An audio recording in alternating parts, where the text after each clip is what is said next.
একটা আশিকে রাসূল মুহাম্মদুর রাসূলুল্লাহ সাল্লাল্লাহু আলাইহি ওয়াসাল্লামের রওজার পাশে আসলেন। এক আশিকে রাসূল মুহাম্মদুর রাসূলুল্লাহ সাল্লাল্লাহু আলাইহি ওয়াসাল্লামের রওজার পাশে এসে উপস্থিত দেখলেন হযরত আলী রাদিয়াল্লাহু তাআলা আনহু দাঁড়ানো অবস্থায় আছেন। আশিকে রাসূল আলী রাদিয়াল্লাহু তাআলা আনহুকে জিজ্ঞাসা করলো, হে আলী, মুহাম্মদ সাল্লাল্লাহু আলাইহি ওয়াসাল্লাম কোথায়? হযরত আলী রাদিয়াল্লাহু তাআলা আনহু বলল, আল্লাহর হাবিব মুহাম্মদুর রাসূলুল্লাহ সাল্লাল্লাহু আলাইহি ওয়াসাল্লাম দুনিয়া থেকে জান্নাতে পাড়ি জমাইছে। এই কথা বলার পর আশিক রাসূল হাওমাও করে কান্না শুরু করলেন। হযরত আলী রাদিয়াল্লাহু তাআলা ওই আশিক রাসূলকে ডাক দিয়ে বলল, তুমি এমন করতেছো কেন? আল্লাহর হাবিব মুহাম্মদুর রাসূলুল্লাহ সাল্লাল্লাহু আলাইহি ওয়াসাল্লাম তোমাদের জন্য দুইটা জিনিস বার্তা দিয়ে গিয়েছেন, তোমাদেরকে বলে দেওয়ার জন্য বলেছেন। আমি চলে যাওয়ার পরে কোনো ব্যক্তি আমার রাসূলের মুহাব্বতকে নিজের ভিতরে ধারণ করে নিজের ভিতরে আঁকড়াইয়া যখন তুমি রওজার পাশে দাঁড়াইয়া রাসূলকে সালাম জানাইবা, তাহলে রাসূলুল্লাহ সাল্লাল্লাহু আলাইহি ওয়াসাল্লাম তোমাদের সাথে সাক্ষাৎ করার মতো অবস্থা হয়ে যায়। ওরে দুনিয়ার মুসলমান আল্লাহর গোলাম, ওই আশিক রাসূলকে বলার পরে আশিক রাসূলের মন শান্ত হয় না। আশিক রাসূল বলে, হে আলী, তুমি কি জানো আমি কে? ওই আশিক রাসূল বলল, হে আলী, তুমি তো জানতা, তাহলে তুমি আমাকে এই কথা বলতা না? আমি তাওরাতের একজন বড় পণ্ডিত, বড় একজন আলেম। আমি তাওরাতের ভিতরে পেয়েছিলাম মুহাম্মদুর রাসূলুল্লাহ সাল্লাল্লাহু আলাইহি ওয়াসাল্লামের ঘামের ভিতরে মিশকাম করে ঘ্রাণ পাওয়া যায়। আমি তাওরাতের ভিতরে পেয়েছি মুহাম্মদুর রাসূলুল্লাহ সাল্লাল্লাহু আলাইহি ওয়াসাল্লাম যে রাস্তা দিয়ে হাঁটে, ওই রাস্তার ভিতরে মিশকাম করে ঘ্রাণ পাওয়া যায়।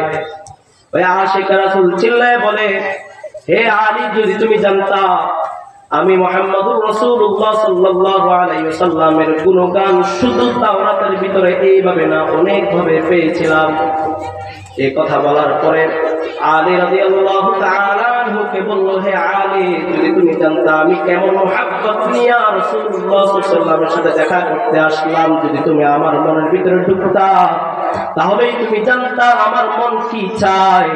এত গুণগান শোনার পরও আমি যদি রাসূলের সাথে সাক্ষাৎ না হয়, আমি এই দুনিয়াতে বেঁচে থাকা আমার কোনো দরকার নাই। এই কথা বলার পরে আবার আলী রাদিয়াল্লাহু তাআলা আনহু বলল, হে আশিক রাসূল, তুমি শুনে নাও, তুমি জেনে নাও, কি জানবা? আল্লাহর হাবিব মুহাম্মদুর রাসূলুল্লাহ সাল্লাল্লাহু আলাইহি ওয়াসাল্লাম বলল, রওজার পাশে দাঁড়াইয়া নবীকে সালাম করো, তাহলে নবীর সাথে সাক্ষাতের মতো হয়ে যায়। ওই আশিক রাসূল বলল, হে আলী, তুমি তো রাসূলের জামাই, তোমার কাছে রাসূলের এমন কোন স্মৃতি আছে কিনা যেটা আমি আমার নাক দিয়ে ঘ্রাণ নিব? রাসূলকে তো দেখতে পারি নাই, আমি রাসূলের এমন একটা জিনিস চাই যে জিনিস দিয়ে আমি রাসূলের ঘ্রাণ অন্বেষণ করব, তালাশ করব। হযরত আলী রাদিয়াল্লাহু তাআলা দৌড় দিয়ে চলে গেলেন ফাতিমা রাদিয়াল্লাহু তাআলা আনহার ঘরে। ডাকতে বলে, ফাতিমা, তোমার কাছে বাবার এমন কোন জামা আছে কিনা, বা তোমার কাছে বাবার এমন কোন জিনিস আছে কিনা যে জিনিস দাও। বাবার এক আশিক রাসূল আসছে, সে বাবার এমন একটা জিনিস চায় যে জিনিস নিয়ে সে ঘ্রাণ নিয়ে দুনিয়া থেকে চলতে চায়। হযরত ফাতিমা রাদিয়াল্লাহু তাআলা লকার থেকে রাসূলুল্লাহ সাল্লাল্লাহু আলাইহি ওয়াসাল্লামের একটি জামা বের করে দিয়েছেন। একটি জামা বের করে দেওয়ার পরে হযরত আলী রাদিয়াল্লাহু তাআলা দৌড় দিয়ে আশিক রাসূলের দরবারে চলে আসলেন। আসার পরে আশিক রাসূলকে এই জামাটা দেওয়ার পরে আশিক রাসূল এই জামার ঘ্রাণ নেওয়ার পরে আরো বেশি পাগলের মতো হয়ে গেল। আল্লাহু আকবার। আমার নবী মুহাম্মদুর রাসূলুল্লাহ সাল্লাল্লাহু আলাইহি ওয়াসাল্লাম যিনি রাস্তা দিয়ে হাঁটে সেটাও মিশকাম্বরে ঘ্রাণ হয়ে যায়, তিনার ঘাম থেকেও মিশকাম্বরে ঘ্রাণ বের হয়, তিনার থুতু থেকেও মিশকাম্বরে ঘ্রাণ বের হয়, সেই নবীর জামার ভিতর থেকেও মিশকাম্বরে ঘ্রাণ বের হয়। ওই আশিক রাসূল যখন ঘ্রাণটা নিল তখন আরো বেশি পাগল পারা হয়ে যায়। পাগল পারা হয়ে যাওয়ার পরে ওই আশিক রাসূল বারবার রবের কাছে দোয়া করে, আয় আল্লাহ, তুমি যদি আমাকে এই মুহূর্তে এমন পাগল বানাইছো, যদি তুমি আমাকে রাসূলকে দেখা না করাও, আমার মন শান্ত হবে না, আমার মন ভালো লাগবে না, আমি পাগল হয়ে যাব। তুমি আমাকে রাসূলুল্লাহ সাল্লাল্লাহু আলাইহি ওয়াসাল্লামের সাথে আমাকে সাক্ষাৎ করাইয়া দাও। এই কথা বারবার করে রব্বুল আলামিনের কাছে যখন দোয়া করেন, রব বারবার দোয়া করার পরে শেষমেশ এমন একটি দোয়া করলেন, আয় আল্লাহ, আমি মুহাম্মদুর রাসূলুল্লাহ সাল্লাল্লাহু আলাইহি ওয়াসাল্লামের সাথে সাক্ষাৎ করতে চাই, আপনি আমাকে একটু সাক্ষাৎ করাইয়া দেন। এই কথা বলে যখন লা ইলাহা ইল্লাল্লাহ মুহাম্মাদুর রাসূলুল্লাহ সাল্লাল্লাহু আলাইহি ওয়াসাল্লামের নাম নিয়ে দোয়া করতে দেরি, হযরত আলী রাদিয়াল্লাহু তাআলা আনহু বলেন, ওই সমস্ত ওই অবস্থার ভিতরে আশিক রাসূল দুনিয়া থেকে চলে যায়, দুনিয়া থেকে চলে যায় আর রাসূলুল্লাহ সাল্লাল্লাহু আলাইহি ওয়াসাল্লামের সাক্ষাৎ পেয়ে যায়। ওরে দুনিয়ার মুসলমান, রাসূলুল্লাহ সাল্লাল্লাহু আলাইহি ওয়াসাল্লামের নামের ভিতরে এই পরিমাণ বরকত। তারপরে হযরত আলী রাদিয়াল্লাহু তাআলা আনহু বলেন, একদিন হঠাৎ করে মদিনার অলিগলি ঘুরতেছিলাম, ঘোরা অবস্থায় ওই আশিক রাসূলকে দেখতে পাই।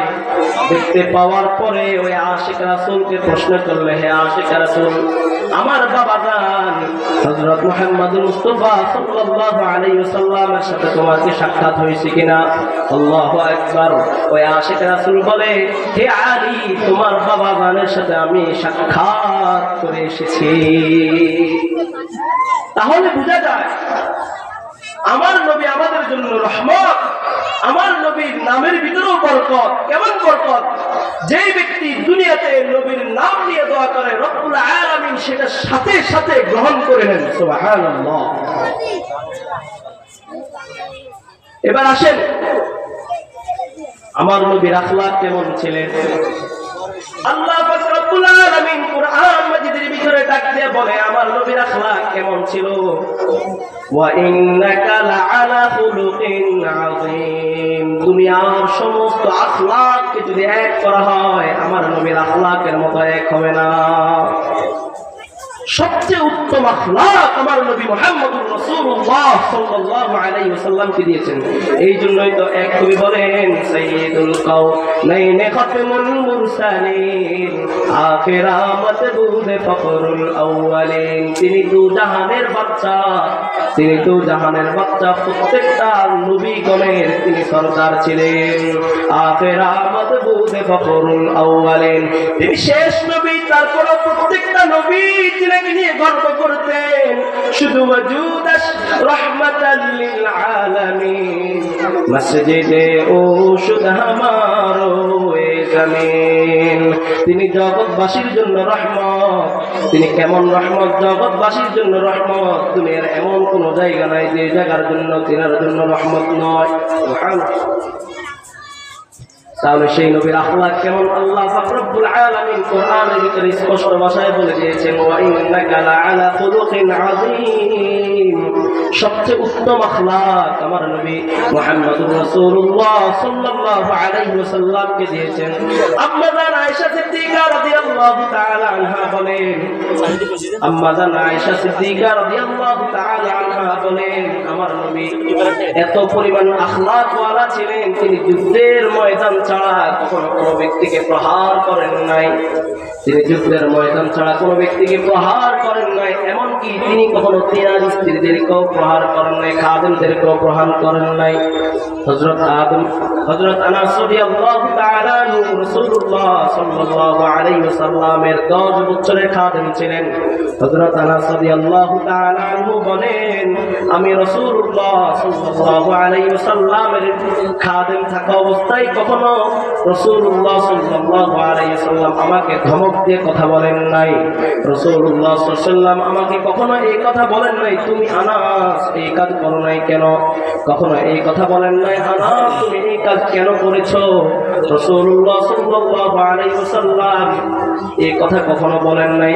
হযরত আনাস রাদিয়াল্লাহু তাআলা আনহু বলেন, মুহাম্মদুর রাসূলুল্লাহ সাল্লাল্লাহু আলাইহি ওয়াসাল্লাম সাল্লামের খাদেম ছিলাম আমি আনাস, তবে মুহাম্মদ সাল্লাল্লাহু আলাইহি ওয়াসাল্লাম থেকেও বেশি খেদমত করেছে মুহাম্মদ, তিনি আমার খেদমত করেছেন। আল্লাহু আকবার। মুহাম্মদ সাল্লাল্লাহু আলাইহি ওয়াসাল্লামের আখলাক, চরিত্র, এটা নিয়ে যদি আমরা সারা রাত আজকে আলোচনা করি আলোচনা শেষ করা যাবে না। মুহাম্মদ সাল্লাল্লাহু আলাইহি ওয়াসাল্লামের যে আখলাক, তিনি যে আমাদের জন্য রহমত, তিনার নামের ভিতরে যে পরিমাণ বরকত, তিনি যে আমাদের জন্য যে সমস্ত আখলাকগুলো দিয়ে গিয়েছেন, রব যাতে করে আমাদেরকে সেই পরিমাণ তিনার আখলাক থেকে, সাহাবায়ে কেরাম রাদিয়াল্লাহু আনহুদের আখলাক থেকে আমাদেরকে কিছু কিছু আখলাক নিয়ে বা পরিপূর্ণ আখলাক নিয়ে দুনিয়াতে জীবন চলার মতো তৌফিক দান করুন।